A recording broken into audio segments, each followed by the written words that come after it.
Hello, good morning. Here I am back with the fourth lesson, that is Horgalu by Sudha Murthy.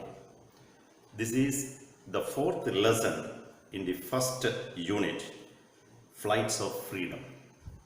It's a very simple anecdote. What's an anecdote?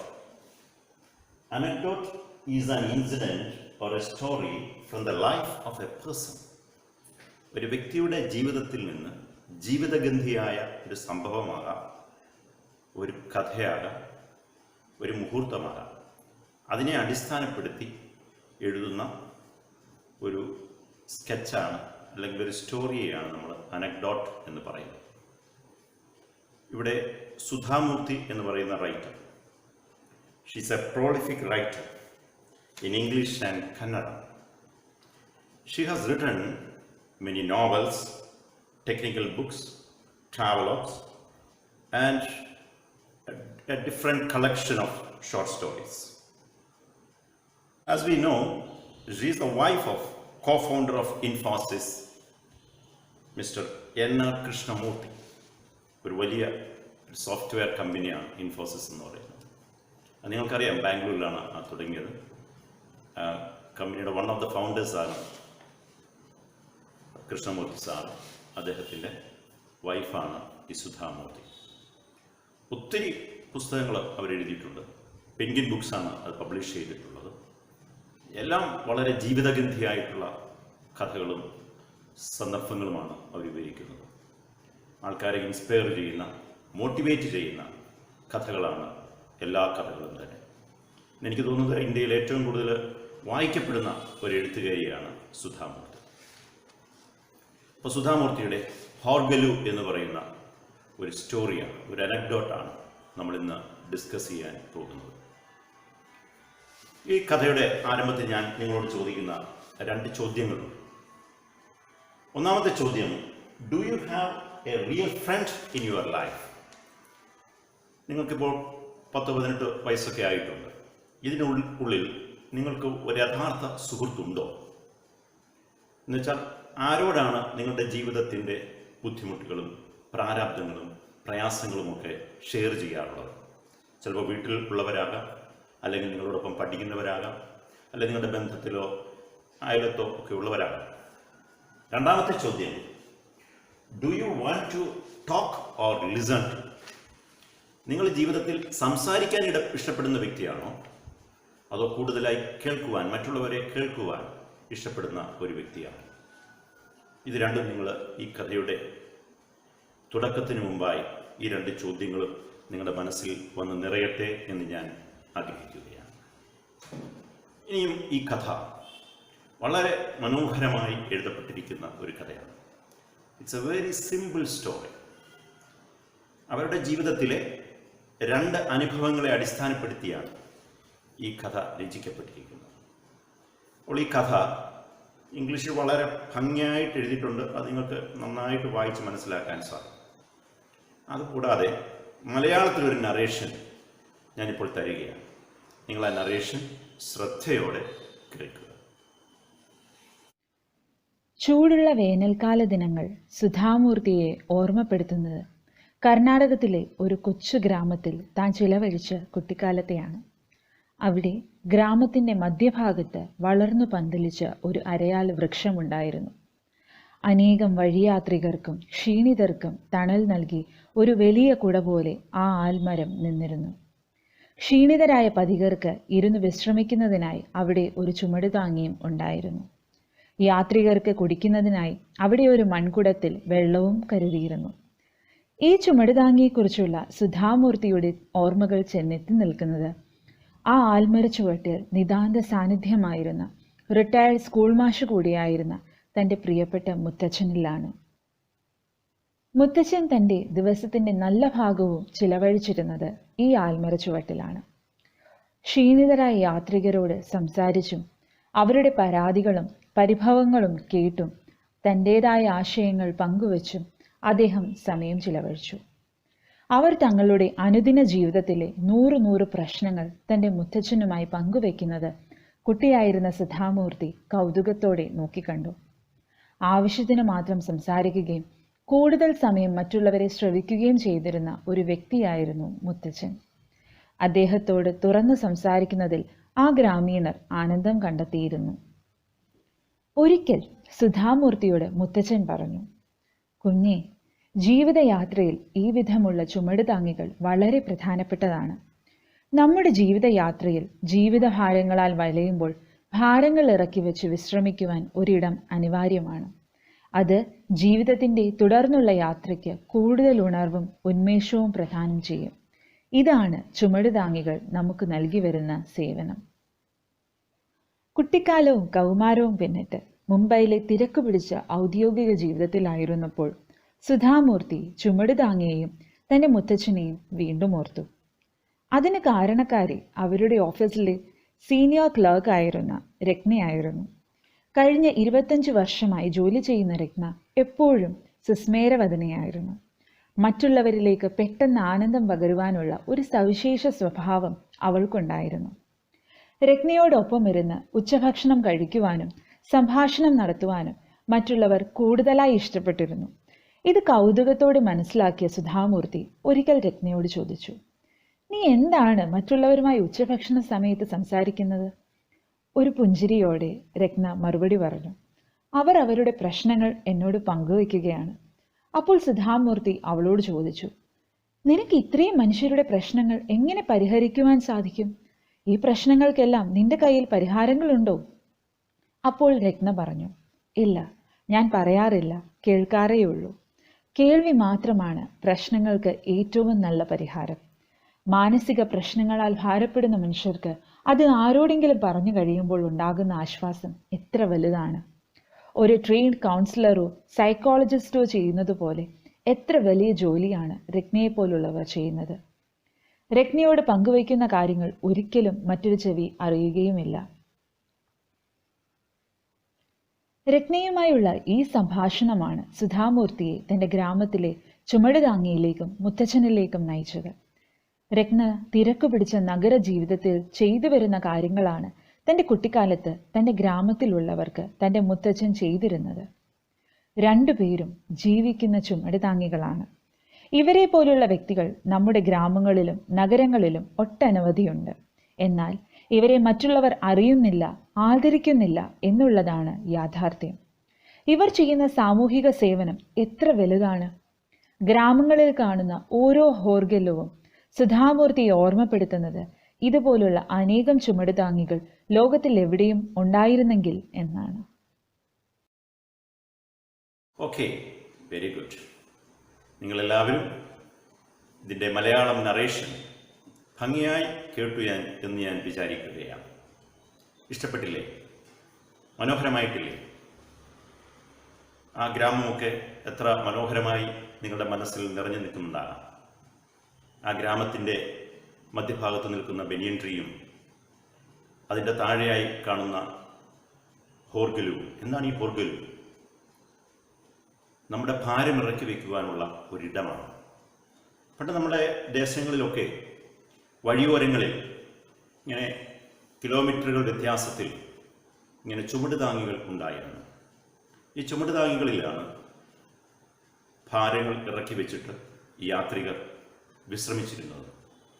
ഒന്നിൽ ചുമടിറക്കി വയ്ക്കാൻ, അതല്ല എങ്കിൽ അവർക്ക് അവിടെ ഇരിക്കുകയോ അവിടെ കിടക്കുകയോ മറ്റുള്ളവരുമായിട്ട് ഇരുന്ന് സംഭാഷണം ചെയ്യുകയോ ഒക്കെ ചെയ്യാം.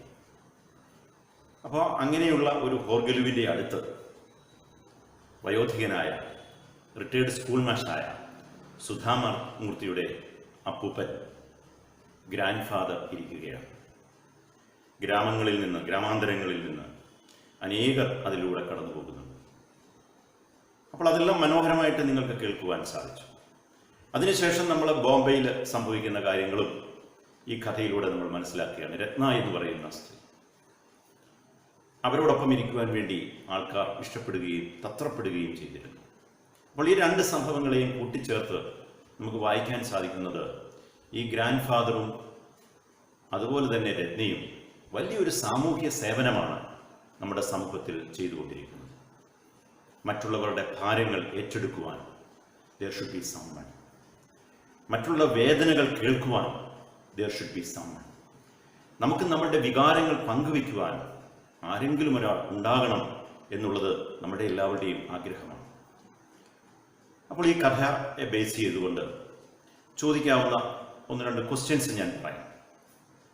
ഒന്നാമത് ചോദിക്കാൻ സാധ്യതയുള്ളത്, what is the symbolic meaning of the title Horgalu? The second question may be the character sketch of grandfather. And third question, character sketch of Ratna. Then we can have some other questions. എന്താണ് ഒരു കൗൺസിലർക്ക് വേണ്ടുന്ന quality, ഒരു ലിസണർക്ക് വേണ്ടുന്ന qualities എന്തൊക്കെയാണ്? അതൊക്കെ സ്ഥിരമായിട്ട് ചോദിച്ചിട്ടുള്ള questions ആണ്. പിന്നീട് ചോദിക്കാവുന്ന വളരെ റിയലിസ്റ്റിക് ആയിട്ടുള്ള ഒരു ക്വസ്റ്റ്യനാണ്, നമ്മൾ കഴിഞ്ഞ പാഠത്തിൽ പഠിച്ച പൊട്ടിത്തെറിക്കുന്ന സ്വഭാവത്തോടു കൂടിയ നോമിത, ആശാപൂർണ ദേവിയുടെ മാച്ച് ബോക്സ് എന്ന് പറയുന്ന കഥയിലെ നോമിത എന്ന് പറയുന്ന സെൻട്രൽ ക്യാരക്ടർ ഒരു ചാൻസ് കിട്ടുകയാണ്. രത്ന എന്ന് പറയുന്ന വ്യക്തിയുമായിട്ട് സംസാരിക്കുന്നതിന് ഒരു ചാൻസ് കിട്ടിയാൽ എന്തായിരിക്കും അവർ പറയുന്നത്? എന്തായിരിക്കാം രത്ന ഒരു മറുപടി എന്ന നിലയിൽ, മറുപടി ഉണ്ടെങ്കിൽ എന്ന നിലയിൽ നോമിതയോട് പറയുന്നത്? ഇതൊക്കെ ഇങ്ങനെയൊക്കെയുള്ള ചോദ്യങ്ങൾ ഇതിൻ്റെ അകത്തുനിന്ന് ചോദിക്കാവുന്നതാണ്. ഇനി നമുക്ക് ഒരു നോട്ട്സ് ഞാൻ പ്രിപ്പയർ ചെയ്തിട്ടുണ്ട്. ആ നോട്ട്സ് നിങ്ങൾക്ക് കിട്ടും. ആ നോട്ട്സിനെ ബേസ് ചെയ്ത് സിമ്പിളായിട്ട് ഒരു എക്സ്പ്ലനേഷൻ, വലിയ എക്സ്പ്ലനേഷൻ്റെ ആവശ്യമില്ല. So the first paragraph, Horgelu is a beautiful anecdote of Sudhamurti.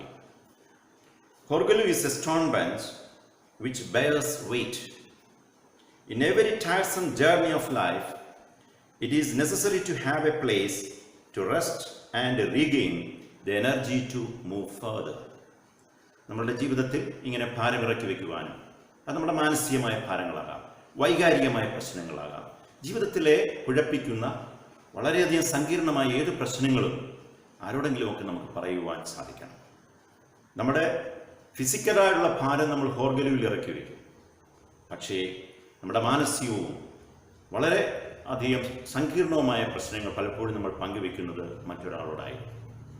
അപ്പോൾ ഫിസിക്കൽ ഹോർഗലുവും വേണം, അതോടൊപ്പം തന്നെ ഒരു ഇമോഷണൽ അല്ലെങ്കിൽ ഒരു ഹ്യൂമൻ ഹോർഗലുവും നമ്മുടെ ജീവിതത്തിൽ ഉണ്ടായിരിക്കുന്നത് വളരെ നല്ലതാണ്. ഇന്ന് പല ആത്മഹത്യകളും നടക്കുന്നത് ഇങ്ങനെയുള്ള ഹോർഗലുകൾ നമ്മുടെ ജീവിതത്തിൻ്റെ വഴിത്താരകളിൽ നമ്മൾ കണ്ടെത്താത്തതാണ് എന്നുള്ളത് വളരെ സത്യസന്ധമായ ഒരു കാര്യമാണ്. അപ്പോൾ അതിൻ്റെ അടുത്ത നെക്സ്റ്റ് പാരഗ്രാഫിലേക്ക് നമ്മൾ നോട്ട്സ് കിടക്കുക. ആ നോട്ട്സ് ഉദ്ദേശിക്കുന്നത് ക്യാരക്ടർ സ്കെച്ച് ഓഫ് ഗ്രാൻഡ് ഫാദറാണ്. Sudhamurti remembers her childhood with her grandfather in a village. He was a retired school teacher. He used to visit on a horgelu under a banyan tree, patiently listening to the worries and problems of travelers and workers. This sharing eased their minds and motivated them to continue their journey. Grandfather was a human horgelu who enabled the villagers to put down their worries and get a mental relief. അപ്പോൾ ഒരു physical ഹോർഗലുവിൻ്റെ അടുത്തായിട്ട് ആരിരിപ്പുണ്ട്? ഒരു human ഹോർഗലു ഇരിപ്പുണ്ട്. അനേകം യാത്രികർക്ക് സ്വാന്തനമേകുന്ന, അവരുടെ പ്രശ്നങ്ങൾ കേൾക്കുവാൻ താല്പര്യത്തോടെ ഇരിക്കുന്ന ഒരു വയോവൃദ്ധൻ. ഇനി അടുത്ത പാരഗ്രാഫ് എന്ന് പറയുന്നത് മുംബൈയിൽ തിരക്ക് പിടിച്ച ജീവിതത്തിനിടയിൽ സുധാമൂർത്തിയുടെ ഓഫീസിൽ ജോലി ചെയ്തിരുന്ന ഒരു ക്ലർക്കായിട്ടുള്ള രത്നയാണ്. Sudhamurti also remembers Ratna, another human horgelu, who works at her office in Mumbai. Ratna was a senior clerk, middle-aged and always smiling. ഒരു റേഡിയൻസ് എപ്പോഴും അവരുടെ മുഖത്തു നിന്ന് പുറത്തേക്ക് വന്നിരുന്നു. മറ്റുള്ളവരെ ആകർഷിക്കുവാനുള്ള വളരെ വൈശിഷ്ട്യമാർന്ന ഒരു പ്രത്യേകത അവർക്കുണ്ടായിരുന്നു. During the lunch hours, she was always surrounded by her colleagues to share their worries with her. ഉച്ച സമയത്ത് ഭക്ഷണം കഴിക്കാൻ എല്ലാവരും കൂടി ഒരുമിച്ച് കൂടുമ്പോൾ ആൾക്കാർ, മറ്റുള്ളവർ, കൊളീഗ്സ് തിരക്ക് കൂട്ടിയിരുന്നു. ആരോടൊപ്പം ഇരിക്കുന്നതിന് വേണ്ടി? നമ്മുടെ രത്നയോടൊപ്പം ഇരിക്കുന്നതിന് വേണ്ടി. ഉണ്ടല്ലേ, ചിലരോടൊപ്പം ആയിരിക്കുവാൻ നമുക്ക് വളരെ ഇഷ്ടമാണ്. നമ്മൾ അറിയാതെ തന്നെ നമ്മുടെ ജീവിതത്തിൻ്റെ രഹസ്യങ്ങളും നിഗൂഢതകളും സങ്കീർണതകളും ഒക്കെ നമ്മൾ ആ വ്യക്തിയോട് ഇങ്ങനെ ചൊരിഞ്ഞുകൊണ്ടേയിരിക്കും. ആ വ്യക്തി തിരിച്ചു മറുപടികളൊന്നും പറയുകയില്ല. വളരെ സസൂക്ഷ്മം, സശ്രദ്ധം, വളരെയധികം ക്ഷമയോടെ ഈ കാര്യങ്ങൾ കേട്ടുകൊണ്ടേയിരിക്കും. അങ്ങനെ ഒരു വ്യക്തിയായിരുന്നു Ratna. She listen to their problems silently and patiently.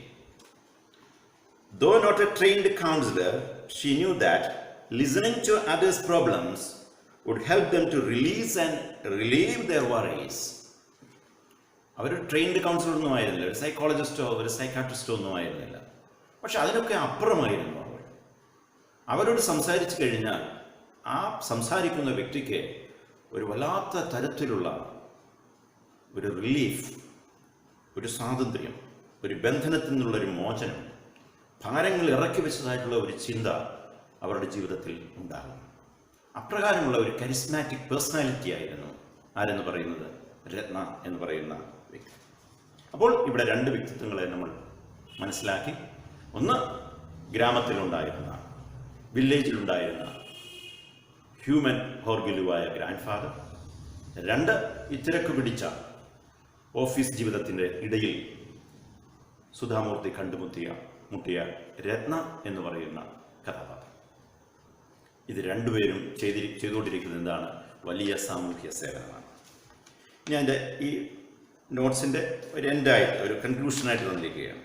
According to Sudhamurthy, both grand father and Ratna excellent social workers and counsellors. ഇങ്ങനെ അഗതികളെ നേരിട്ട് പോയി സംരക്ഷിക്കുന്ന ആൾക്കാരുണ്ട്, മദർ തെരേസയെ പോലെയുള്ളവർ. അങ്ങനെയൊക്കെയുള്ള ആൾക്കാർ നമ്മുടെ സമൂഹത്തിലുണ്ട്. അതുപോലെ തന്നെ ഈ കോവിഡ് സമയത്ത് ഒത്തിരി ത്യാഗപൂർണമായ കാര്യങ്ങൾ ചെയ്യുന്ന അനേകം വ്യക്തിത്വങ്ങളെ നമുക്ക് കാണുവാൻ സാധിക്കും. അവരൊക്കെ ചെയ്യുന്നത് പോലെ തന്നെയുള്ള വളരെ ഇമ്പോർട്ടൻ്റ് ആയിട്ടുള്ള, വളരെ റെലവൻ്റ് ആയിട്ടുള്ള ഒരു ഉത്തരവാദിത്തമാണ് ആര് ചെയ്യുന്നത്? രത്നെ പോലെയും ഗ്രാൻഡ് ഫാദറിനെ പോലുള്ളവരും ചെയ്യുന്നത്. They are improving the lives of others by helping them unload their mental stress and tension. തങ്ങളുടെ ജീവിതത്തിൽ അനുഭവിക്കുന്ന മാനസികവും എല്ലാ തരത്തിലുമുള്ള സംഘർഷങ്ങളെ, സങ്കീർണതകളെ പങ്കുവയ്ക്കുവാൻ അവർക്ക് ഒരു വ്യക്തിയെ ആവശ്യമുണ്ട്. അതുവഴിയായി വലിയ ഊർജമാണ്, ആ പങ്കുവയ്ക്കൽ വഴിയായി വലിയ ഊർജമാണ്, വലിയ സന്തോഷമാണ്, വലിയൊരു ആനന്ദമാണ്, തുടർ ജീവിതത്തിൽ മുന്നേറുവാനുള്ള വലിയൊരു പ്രേരണയാണ് അവർക്ക് ലഭിക്കുന്നത്. Sudhamurti concludes her anecdote with the hope that there might be many more living Horgelus like the grandfather and Ratna in this world. ഇതാണ് അവളുടെ ആഗ്രഹം എന്ന് പറയുന്നത്. ഇതുപോലെയുള്ള ചുവടുതാങ്ങികൾ തങ്ങളെ കേൾക്കുവാൻ, തങ്ങളെ ശ്രദ്ധിക്കുവാൻ, തങ്ങളുടെ പ്രശ്നങ്ങൾ പങ്കുവയ്ക്കുവാൻ, ഒരു പരിഹാരം വേണമെന്ന് നിർബന്ധമൊന്നുമില്ല. തങ്ങളുടെ പ്രശ്നങ്ങൾ കേൾക്കുവാൻ പറ്റിയ, വിശ്വസ്തയോടെ സംസാരിക്കുവാൻ സാധിക്കുന്ന, തങ്ങളെ ചതിക്കുകയില്ല എന്നുള്ള ബോധ്യത്തോടെ സംസാരിക്കുവാൻ സാധിക്കുന്ന someone should be there. ഒന്നിൽ ആരുമാകാം. നമ്മളെക്കാൾ പ്രായമുള്ളവരാകാം, നമ്മളെക്കാൾ പ്രായം കൂടിയവരാകാം, നമ്മുടെ സമപ്രായക്കാരാകാം. സമൂഹത്തിൻ്റെ ഏത് തട്ടിൽ പ്രവർത്തിക്കുന്നവർക്കും മറ്റുള്ളവരെ സഹായിക്കുവാൻ, മറ്റുള്ളവരുടെ ഭാരങ്ങൾ ഏറ്റെടുക്കുവാൻ പറ്റിയ ഹോർഗലുകളായി മാറും. അങ്ങനെയുള്ള ഹോർഗലൂസ് നമ്മുടെ നാട്ടിൽ ഉണ്ട്. അത് വീണ്ടും വീണ്ടും ഉണ്ടാകട്ടെ എന്ന് ആഗ്രഹിച്ചുകൊണ്ടാണ് സുധാമൂർത്തി ഈ കഥ അവസാനിപ്പിക്കുന്നത്. ഇതിനകത്ത് അടുത്ത സ്ഥിരം ചോദിച്ചുകൊണ്ടിരിക്കുന്ന ഒരു ചോദ്യമാണ്, identify the qualities of a good listener or counsellor. ഒരു കൗൺസിലർക്കോ ലിസണർക്കോ ഉണ്ടാകുന്ന ക്വാളിറ്റീസ് എന്തൊക്കെയാണ്? One, a listener should speak less and hear more. ഒരു ലിസണറെ സംബന്ധിച്ച് മുമ്പ് ഞാൻ ആരംഭത്തിൽ ചോദിച്ച ചോദ്യം തന്നെ, do you want to talk or to listen? ഒരു ലിസണർക്ക് ഉണ്ടാകേണ്ട ക്വാളിറ്റി കേൾക്കാനുള്ള മനസ്സ് വേണം. അധികം സംസാരിക്കാൻ പാടില്ല. വളരെ, എന്നാൽ ചുമ്മാതെ കേൾക്കുന്നു എന്ന് തോന്നിപ്പിച്ചാൽ പോരാ. വളരെ ഭംഗിയായിട്ട് ആ വ്യക്തിയുടെ പ്രശ്നത്തിലേക്ക് കടന്നു ചെന്ന് ആ വ്യക്തിയെ സാഹൂതം, സശ്രദ്ധം കേൾക്കുവാനുള്ള ഒരു മനസ്സുണ്ടാകണം. രണ്ടാമതായിട്ട്, ഗീവ് പോസിറ്റീവ് റിഫ്ലക്ഷൻസ്. ആ വ്യക്തി പറയുന്ന പ്രശ്നങ്ങളോട് ഉപോത്ബലകമായിട്ട് അതിനോട് ചേർത്ത് എന്താണ്, വളരെ പോസിറ്റീവായിട്ടുള്ള ചിന്തകൾ, ക്രിയേറ്റീവായിട്ടുള്ള ചിന്തകൾ പങ്കുവയ്ക്കണം. മൂന്നാമതായിട്ട്, തേർഡ് വൺ, നെവർ ഇൻറ്ററപ്റ്റ്. ഒരിക്കലും നമ്മൾ ആ ഫ്ലോയെ, ആ ഒരു സംസാരത്തിൻ്റെ ഒരു ഫ്ലോ ഉണ്ട്, ആ ഫ്ലോയെ ബ്രേക്ക് ചെയ്യുവാൻ പാടില്ല. Fourth one, build confidence in listeners. കേൾക്കുന്ന ആൾക്കാരുടെ ഒരു കോൺഫിഡൻസ് ഉണ്ടാകും. ഈ ആളിനെ വിശ്വസിക്കാൻ കൊള്ളാം, ഈ ആളിനോട് പറഞ്ഞാൽ, ഹൃദയം തുറന്നു കഴിഞ്ഞാൽ. ക്രിസ്ത്യൻസിൻ്റെ ഇടയിൽ കൺഫെഷൻ എന്ന് പറയുന്ന ഒരു ഉദാശയുണ്ട്, ഒരു ആചാരമുണ്ട്. എന്നുവെച്ചാൽ വൈദികനോട് ചെന്ന് അവരുടെ ജീവിതത്തിൻ്റെ ചെയ്തിട്ടുള്ള കാര്യങ്ങളൊക്കെ അവർ പറയുന്നു. ആ വൈദികൻ തങ്ങളെ പറ്റിക്കുകയില്ല, ചതിക്കുകയില്ല, വേറെ ഒരാളോട് പറയത്തില്ല എന്നുള്ള ബോധ്യത്തിലാണ് പറയുന്നത്. ഇനി അദ്ദേഹം പറയുന്ന ഒരാളാണെങ്കിൽ ആരും അങ്ങോട്ടേക്ക് പോവുകയില്ല. അപ്പോൾ അങ്ങനെയുള്ളവരായിരിക്കണം കൗൺസിലേഴ്സ് എന്ന് പറയുന്നത്. So another quality, control emotions. വികാരങ്ങളെ നിയന്ത്രിച്ച് സംസാരിക്കാൻ സാധിക്കണം. വികാരങ്ങളെ നിയന്ത്രിക്കുവാനും ആ വികാരപരമായി ഇടപെടാതിരിക്കുവാനുമുള്ള ഒരു കഴിവ് ആർക്കുണ്ടായിരിക്കണം? കൗൺസിലർക്ക് ഉണ്ടായിരിക്കണം. So another quality that I may think, keep the oath of secrecy. അതാണ് ഞാൻ പറഞ്ഞത്. ഒരു ഒരു ഒരു ഒരു പ്രതിജ്ഞയുണ്ട്. എന്താണത്? ഒരു രഹസ്യം സൂക്ഷിക്കാം എന്നുള്ള ഒരു പ്രതിജ്ഞയുണ്ട്. അത് സൂക്ഷിക്കുന്ന വ്യക്തി ആയിരിക്കണം. അതോടൊപ്പം തന്നെ ഇതുമായിട്ട് ബന്ധപ്പെട്ട് വളരെ പ്രായോഗികമായ ചില ക്വസ്റ്റ്യൻസ് വേറെയും ഉണ്ടാകാം. അപ്പോൾ ഇത് എനിക്ക് തോന്നുന്നു വളരെ സിമ്പിളായിട്ടുള്ള ലെസണാണ്. നിങ്ങൾക്ക് ഭംഗിയായിട്ട് ഇത് പഠിക്കുവാൻ സാധിക്കും, വലിയ പ്രയാസങ്ങളൊന്നും കൂടാതെ. അങ്ങനെ നമ്മുടെ ഏതാണ്ട് ഫസ്റ്റ് സെക്ഷൻ ഇവിടെ, ഫസ്റ്റ് യൂണിറ്റ് ഇവിടെ അവസാനിക്കുകയാണ്. അതായത് ഫ്ലൈറ്റ്സ് ഓഫ് ഫ്രീഡം എന്ന് പറയുന്ന നമ്മുടെ യൂണിറ്റ്. ആദ്യത്തെ ലെസൺ നിങ്ങൾക്ക് ഓർമ്മയുണ്ട്, 3 L's of Empowerment by Christine Lagarde. That's a speech.